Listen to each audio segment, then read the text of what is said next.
During the American Revolution, many foreign officers crossed the Atlantic to support the Patriot cause. Some were soldiers of fortune, others were revolutionaries who believed in liberty, and many simply wanted to stick it to the British. Men like Marquis de Lafayette and Baron von Steuben became American heroes. There are towns, streets, and memorials that carry their name, but not all foreigners found lasting fame. Among those nearly forgotten was a French officer named Augustine de La Balme. He was a veteran of the 7 Years' War and became an experienced cavalryman, even publishing a few books and manuals on horsemanship and cavalry tactics. By the time he reached his 40s, he retired on a pension.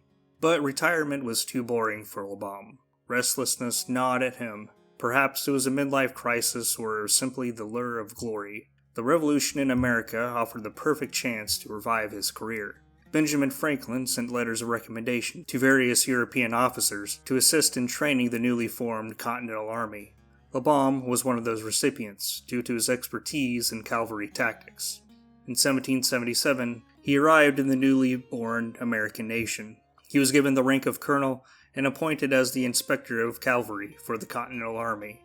Cavalry forces were pretty much non-existent among the Continentals, while the British, on the other hand, had a very effective cavalry force in the southern colonies.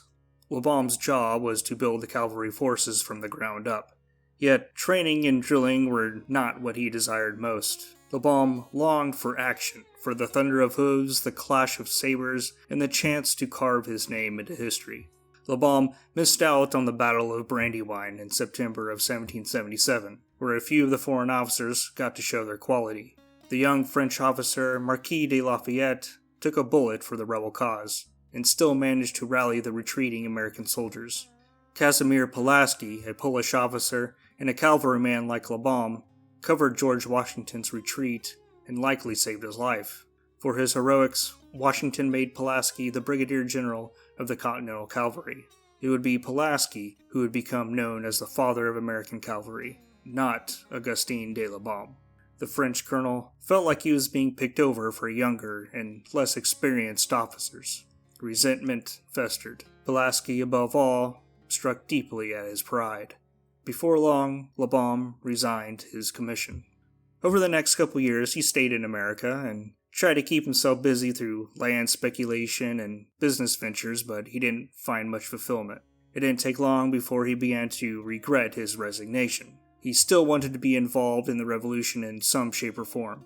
He tried appealing to Congress to get reinstated, but they didn't seem to think La Balme was too reliable. They even tried to pay him off to get him to go home. La Balme refused to go away and remained determined to fight with or without the support of the Continental Army. Eventually, he became fixated on Canada. He planned to muster up a militia force in Maine consisting of Indian allies and French Canadians, but that didn't get very far. In 1778 and 79, George Rogers Clark and his men captured Kaskaskia and Vincennes in present-day Illinois and Indiana. He pulled it off with a militia and no support from the Continental Army. When news of this victory reached La Balme, he became inspired, and his gaze turned to the northwest.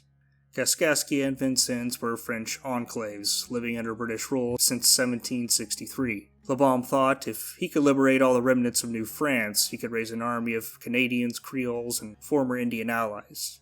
To him, the French settlers of the frontier were natural allies, and he resented seeing them dominated by both British officials and backwoods American militiamen.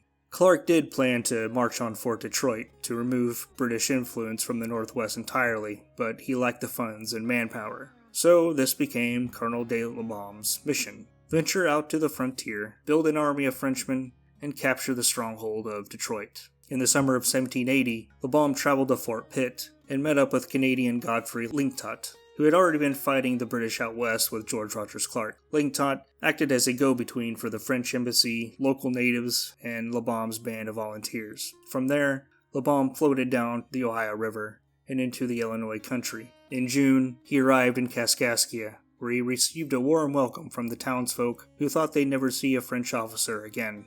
La Balme declared himself a representative of King Louis XVI and assured the French-speaking citizens that the mother country was extending her arm Out to our long-lost children, isolated in the forests of North America. They were certainly no friends of the British, but it turns out they weren't too fond of Clark's Virginians either. The militia seized supplies from the Creole population and tried to pay him off with totally useless currency. La Balme collected complaints from the locals and sent a messenger back to the French agents at Fort Pitt.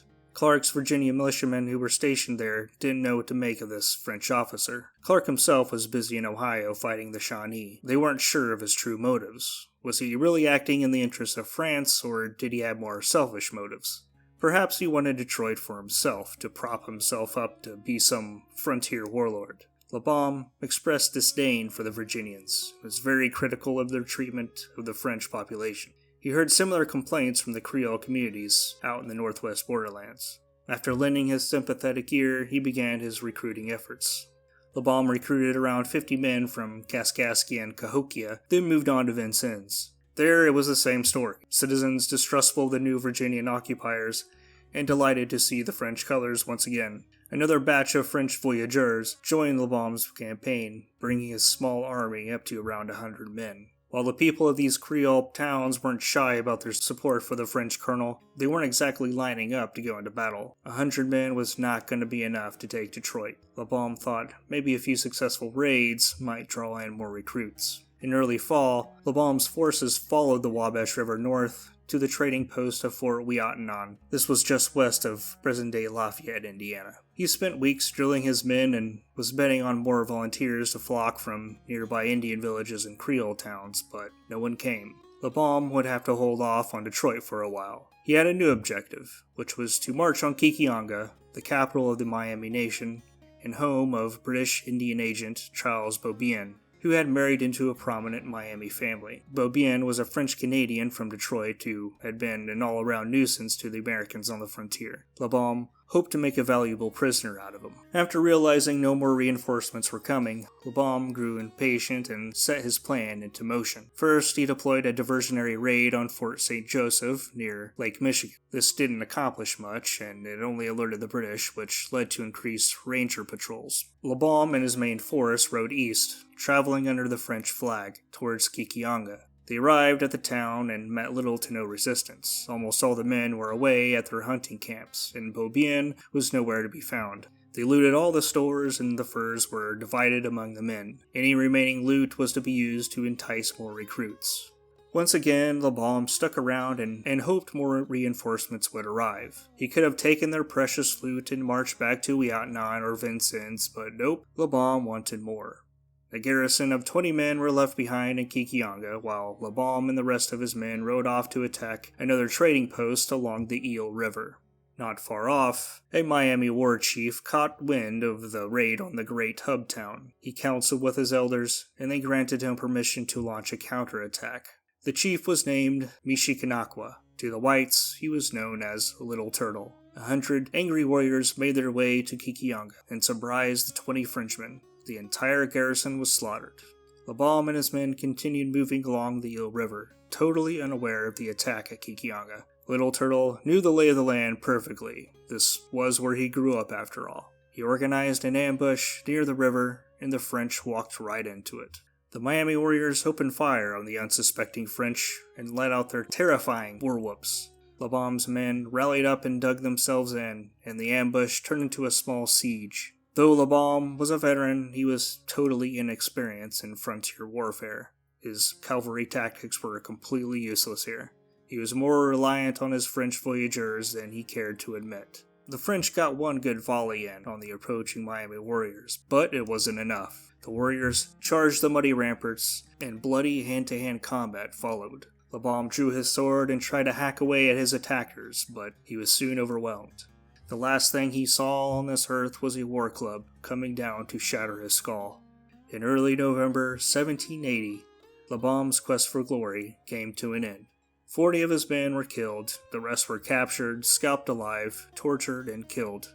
4 men were let go as a warning to the French. This small battle took place between present-day Columbia City and Fort Wayne, Indiana. There is a historical marker east of Columbia City in the old Hoosier countryside, marking the site of the ambush. A few days later, some French-Canadian scouts approached Kikianga and were met with a grisly display of 20 or so severed heads of Frenchmen impaled on spikes. The scouts got the message and went the other way. La Balme's defeat is a mostly forgotten episode in the Revolutionary War.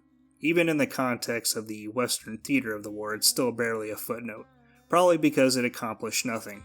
It did give the British at Detroit a good scare and led to a greater presence of Rangers in the Old Northwest. The stronghold of Fort Detroit would remain under British control until after the Jay Treaty in 1796. While Augustine de La Balme is mostly forgotten, this small battle fed the reputation of the Miami war chief, Little Turtle, who would go on to be one of the great leaders of the Northwest Confederacy and is remembered as a cunning tactician. He defeated Colonel John Hardin and Colonel Josiah Harmer in 1790, and a year later, he delivered a crushing blow to the United States Army in a battle known as St. Clair's Defeat. That's all for this video. Thank you for watching, and take care.